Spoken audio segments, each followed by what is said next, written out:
Hello everyone, Treecks here!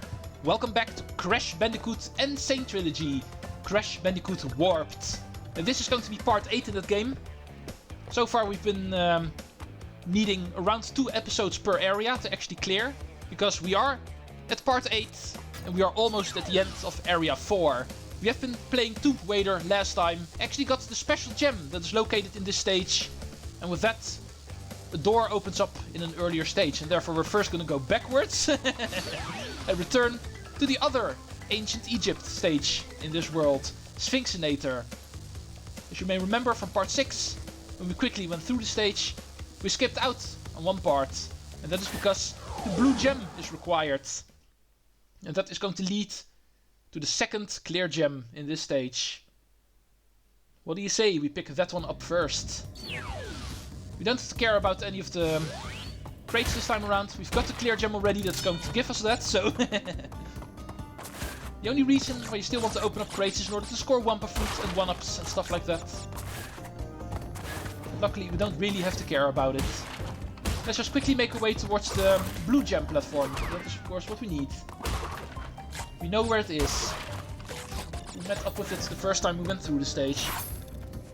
It's going to be a simple matter of getting to that same point where we were last time. But now we are able to actually get onto it. Of course, not take too much risk. I don't have any extra hits anymore, so... Also need to play a bit carefully. On one hand, I actually want to do this fast. But on another, I also need to play this carefully. Otherwise, it's only going to take even longer. Always be careful. For actual speedrunning, we're going to be waiting. Of course, also something that needs to happen in this game. If you've watched the first 2 games, the first 2 parts of the Sane Trilogy in its entirety, and you know about the time attacks. And that is going to be the actual speedrunning. Like I said, there's going to be something special related to that in this game, in comparison to the other 2. Even with that in the back of our minds, it is still not time for that yet.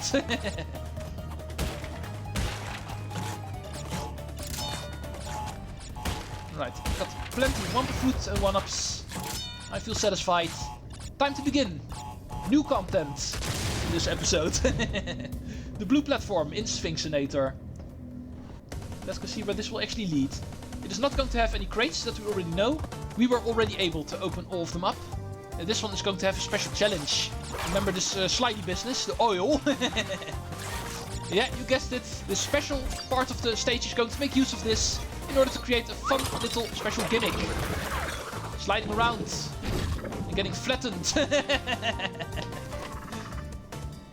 Yeah, nobody said this was going to be easy.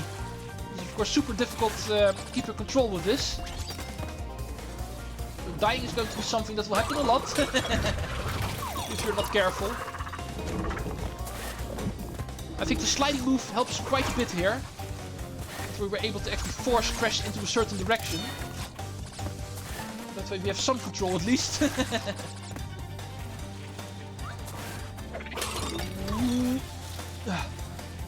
was a smart move to actually use the wall to brake. Yeah, that way it works. As you can see, pretty difficult part. Definitely the most difficult thing we have done so far in this game. I was able to do it second try. Awesome.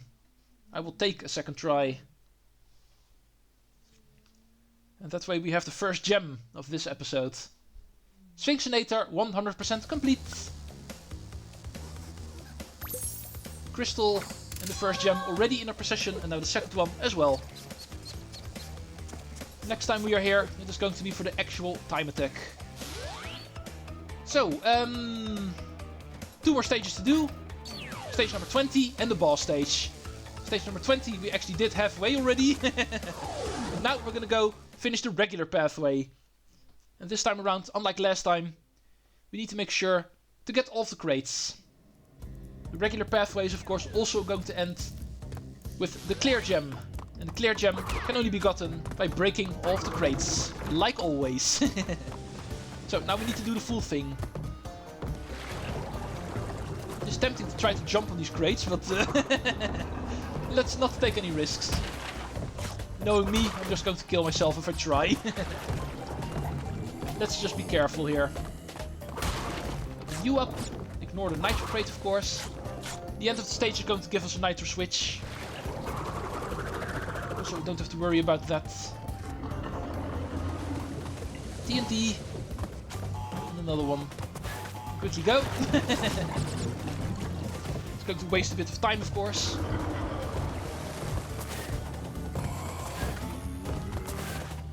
And safety. Bonus time. First checkpoint. Not that it really matters. The bonus stage, of course, also functions as a checkpoint. As you may know. Exiting a bonus stage is also a checkpoint. Just like in Crash 1 and 2. Make sure to get the lower crate over here first. Only then hit the switch. Like I said in the previous episode as well, we are not idiots. At least not big idiots. Can of course also sometimes be a bit of a doof. But luckily only sometimes. Let's do this smartly as well. 5 bounces and then it will break. Now, what's the game trying to teach us? Double jump and twister, I see. Well, I've got a better idea. Do this in a smart way. And bounce like this. Now, the double jump you need in order to get up here. Hit the switch. And of course, this crate as well. Now, we need to make sure to jump over all of this stuff. That we can do in the way the game actually wants us to. But of course, you don't have to. A slide jump and a double jump will also work. No matter what, get all of the crates and get out of here. 33 out of 88. Life count 81. Time for us to continue. Wait for the water. Because Crash is of course only able to swim the moment he has his diving gear. What we have learned in the swimming stages. He's definitely able to swim, but not if he does not have his scuba gear. It's not going to work out. In this stage we actually want to avoid all of the water.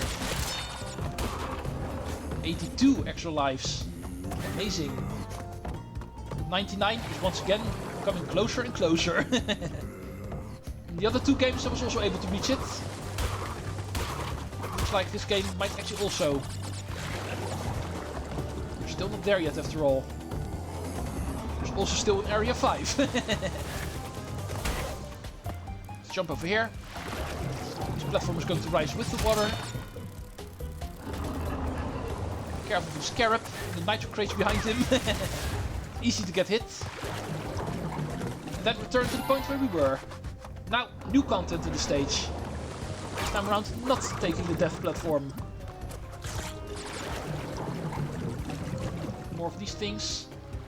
These things are actually on loan from Mario 64. Remind me of the pushing things that are in that game. Crystal. So with that, we should almost be there. Careful for you. It is tempting to jump on the scarab from here. Don't try to make a far jump that way. But once again, it sounds way too risky.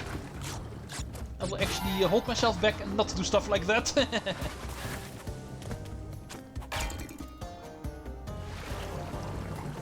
Be patient. I'm going to be pushing you into the nitro crates. Very tempting to do. Make sure we're in time, so I'm not going to be picking up the Wumpa fruit if you don't mind. It's not going to end well if I do. Oh! Barely able to squeeze my way through there. Between that dude and the wall. Let's look at these crates first. Need to wait anyway for the water. Once again, not taking any risk.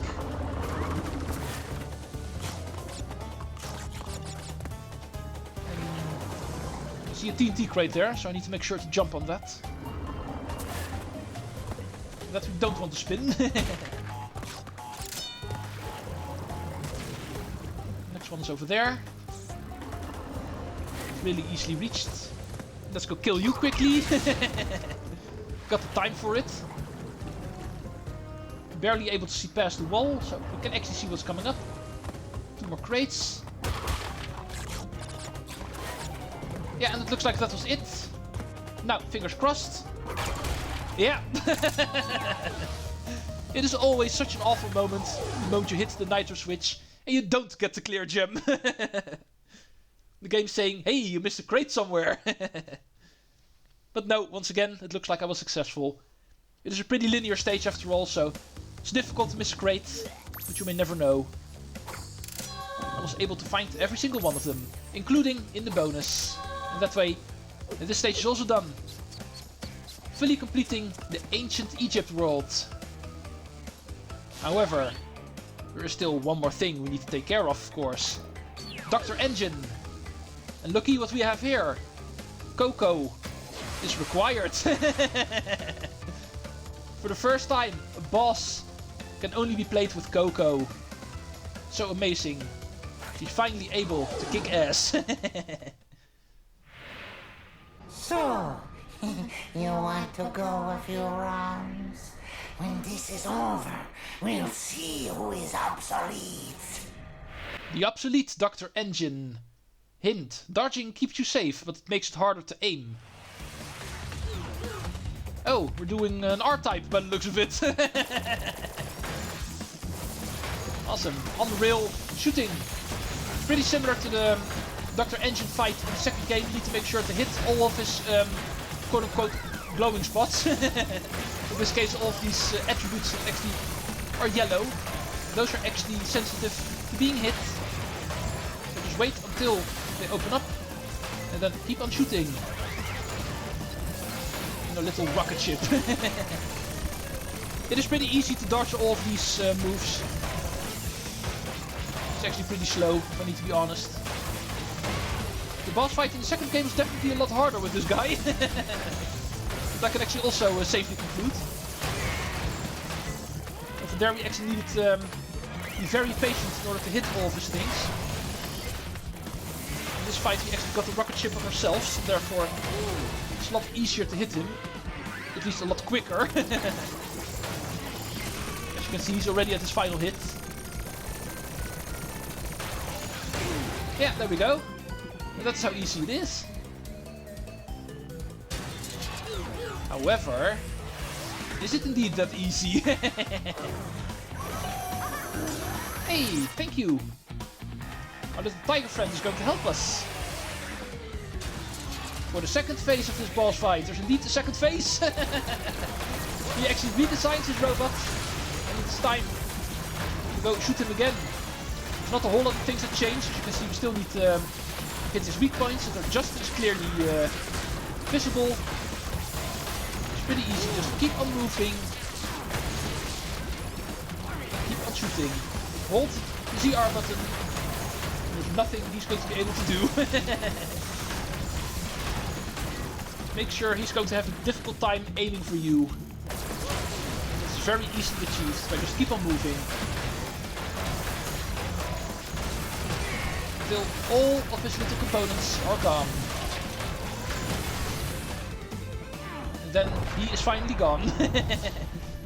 The fruit bazooka is a new item we get. We can now fire fruit by using the ZL button. And that sounds very interesting. We actually get a shooting weapon in this game. To be able to use at all times. It's funny how history repeats itself. Yet again, Engine has failed to defeat you. What? For this we must destroy you! Oh, my aching head. I'm not feeling myself these days. So the end is in sight. Gather another 5 crystals, and again you will have foiled my plan. Or will you? Yeah, it looks like he's not going to be giving up that easily. He knows what is coming up. However, he's still going to face us, of course. Dr. Cortex, we are coming for you. Area 4 has been completed. There's only one area you have left. 5 more crystals we need to gather. And for that, we're going to go towards the futuristic hub world in order to clear the final stages. I think we've got time to do one more. Let's quickly go over the overview of Area 5. Stage number 21. Gone tomorrow. Of course, we're going to be starting with a futuristic level. Not a very big surprise. But then we've got stage number 22. Another Roadhog stage. Orange asphalt. Because it is going to be played at dusk. Sounds fun. Stage 23. The final in the Arabian Nights stages. Flaming Passion. Also has a green gem, by the way, as you can see. Stage number 24. The next in the flying stages. Mad Bombers.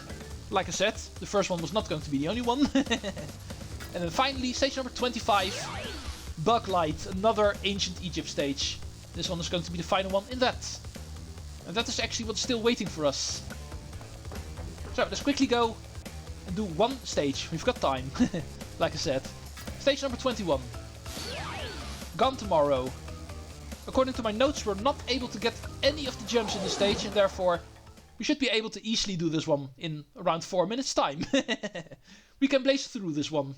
As you can see, the green gem is required in order to get ourselves to a secret pathway, and since there are crates in there, we're not going to be able to do it. But what we are able to do is actually shoot in this game. Crash has turned into a shooter. As you can see, we can hold the ZL button, take aim, and fire Wumpa Fruit. And don't worry, this actually won't waste any of our actual Wumpa Fruits. As you can see, this is indeed infinite ammo too. No enemy can actually hinder us ever again. Such an awesome addition to the Crash moveset. So let's quickly do the stage. It is interesting. Just like the first futuristic stage, we're not able to do this one fully yet. Not being able to grab a single one of the gems. This one also has a secret pathway. Unlike certain other stages, in this one the secret pathway is going to have crates. So the only thing we're going to be doing is picking up the crystal. And of course finishing the stage. So shoot you. Like I said, not a single enemy in this game is ever going to be scaring us ever again.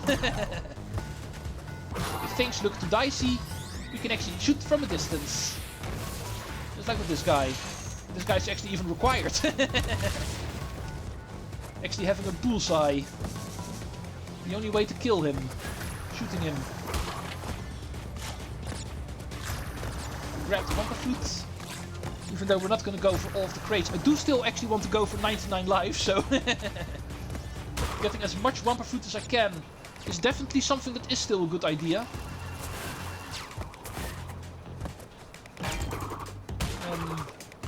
I can see a couple of switches here. Not sure what they will unlock. Of course, these crates, not a very big surprise. Boom.